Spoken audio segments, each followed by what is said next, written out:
যা মন চায় খাও, মাছ খাও, মাংস খাও, ডিম খাও, সাপ খাও, ব্যাং খাও, সুচো খাও, ইঁদুর খাও, টিকটিকি খাও, গিরগিটি খাও, আসো সব খাও। মালা পর, মালা পর। হ্যাঁ, যারা নিরামিষ খাচ্ছেন মালাটা কণ্ঠের সঙ্গে লাগিয়ে পড়বেন, যারা আমিষ খাচ্ছেন কণ্ঠের থেকে নামিয়ে পড়বেন। কেন বলছি জানেন? পড়ুন, লাইনে দাঁড়ান, তবে তো ডাক পাবেন। হরি বল, হরি বল। প্রত্যেকে পড়বেন। আকাশের শোভা চাঁদ, চাঁদের শোভা তারা, বৃন্দাবনে কৃষ্ণ শোভা, নদিয়ার শোভা গোরা, গ্রামের শোভা বাড়ি, রাস্তার শোভা গাড়ি, আমার মুসলমান ভাইদের শোভা তার বড় বড় দাড়ি, এত বড়। বাঙালি হিন্দুরা সংসারে পড়ে ভোগ করে কত জ্বালা, তবু তারা গলায় দিল না দুফের তুলসীর মালা। আর যে সমস্ত মায়েদের এবং মেয়েদের মালা পরতে লজ্জা পায়, তোমাদের জন্য একটা উপায় আছে। রাত্রিবেলা ঘুমানোর সময় মালা পরে ঘুমোবে। কেউ জানতে পারলো না, বলা যায় না, যদি ঘুমের মধ্যে হরিবল হয়ে যায়। এখন তো ঘুমোতে গিয়ে লোক মরছে বেশি। মালা পরে ঘুমোবেন। সকালবেলা ঘুম থেকে উঠে আবার পেঁচ খুলে বালিশের নিচে দিয়ে ঘরের বাইরে আসবেন, কেউ জানতে পারলো না। ওষুধও খাচ্ছি, লোক জানতেও পারছে না। একদিন, দুদিন, 3 দিন, 4 দিন, 5 দিন, 6 দিন, 7 দিন, 8 দিন, 10 দিন, 1 মাস, এরপর দেখবেন গলার মালা গলায় রয়ে গেছে, আপনি ঘরের বাইরে চলে এসেছেন। মানুষের সঙ্গে প্রেম করলে প্রেম কমে যায়, ভগবানের সঙ্গে প্রেম করলে প্রেম বেড়ে যায়।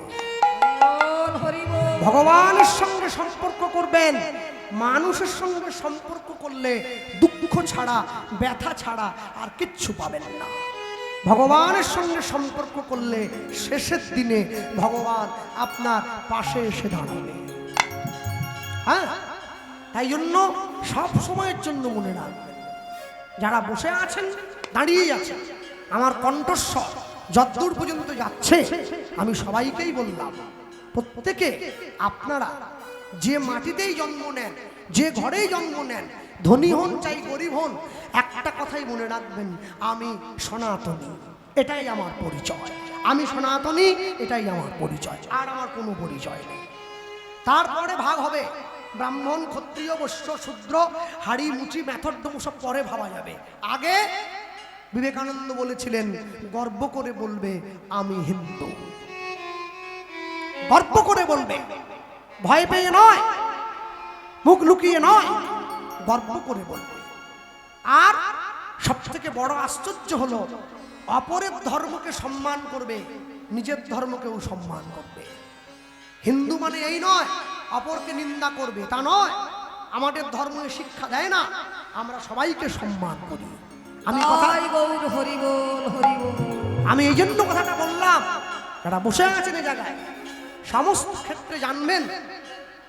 বিবেকানন্দ আমেরিকা চিকাগো শহরে গিয়েছিলেন হিন্দু ধর্ম সভায় কথা বলবেন বলে। তিনি তার কথা শেষ করে একটা গাছের তলায় বসে রয়েছেন। এমন সময় একটি মেয়ে এসে বলছে, সবাই তো আপনাকে অনেক কিছু প্রশ্ন করছে, আপনি উত্তর দিচ্ছেন, আমার একটা প্রশ্ন আছে। বিবেকানন্দ বলছেন, মা বলো তোমার কি প্রশ্ন? মেয়েটি বলছে, আমি আপনাকে বিয়ে করতে চাই।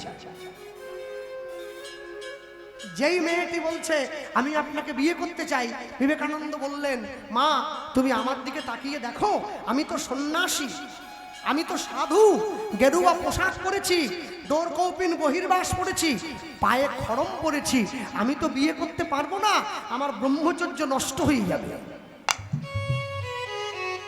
মেয়েটি কাঁদতে কাঁদতে ফিরে চলে যাচ্ছে। বিবেকানন্দ মেয়েটিকে ডাক দিয়ে বললেন, আচ্ছা মা, এই আমেরিকার মাটিতে এত ভালো ভালো ছেলে থাকতে তুমি আমাকে তোমার স্বামী হিসাবে বরণ করতে চাও কেন? আমার মধ্যে কি আছে? আমার তো কিছুই নেই, গাড়ি বাড়ি পয়সা করি কিছুই নেই। মেয়েটি উত্তর দিচ্ছে, আপনাকে বিয়ে করব কেন জানেন? কেন? আপনাকে বিয়ে করে আপনার ঔরসে আপনার মতো একটা তেজস্বী সন্তানের জন্ম দেব আমি। যখন আমার সন্তান রাস্তা দিয়ে হেঁটে যাবে, লোকে ডেকে বলবে বিবেকানন্দের সন্তান হেঁটে যাচ্ছে। আমি মা হয়ে গর্বে আমার বুকটা ভরে যাবে। বিবেকানন্দ বুঝে নিয়েছে মেয়েটির চিন্তা ভাবনা অনেক দূর পর্যন্ত আছে। বিবেকানন্দ মেয়েটিকে ডেকে বললেন, মা, তোমার দরকার আমার মতো একটা ছেলে, আর আমার দরকার তোমার মতো একটা মা। একটা বুদ্ধি করো, আজ থেকে তুমি আমাকেই তোমার ছেলে বানিয়ে নাও, তাহলে আমাকেও বিয়ে করতে হলো না, আর তুমিও আমার মতো ছেলে পেয়ে গেলে। এটা সনাতন ধর্ম।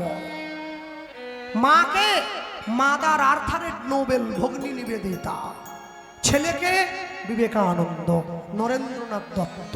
মনে রাখবেন, যারা এই স্থানে এখনো পর্যন্ত নিজের ধর্ম সম্পর্কে উদাসীন, আমি প্রত্যেকের কাছে গিয়ে বলবো, বিশেষ করে যারা যুব সমাজ, প্রত্যেকে নিজের ধর্ম যাতে নিজের গ্রামের মানুষ পালন করতে পারে, আপনারা সেই দিকে লক্ষ্য রাখবেন। আর প্রাণ ভরে হাসি মাখা বদনে ছল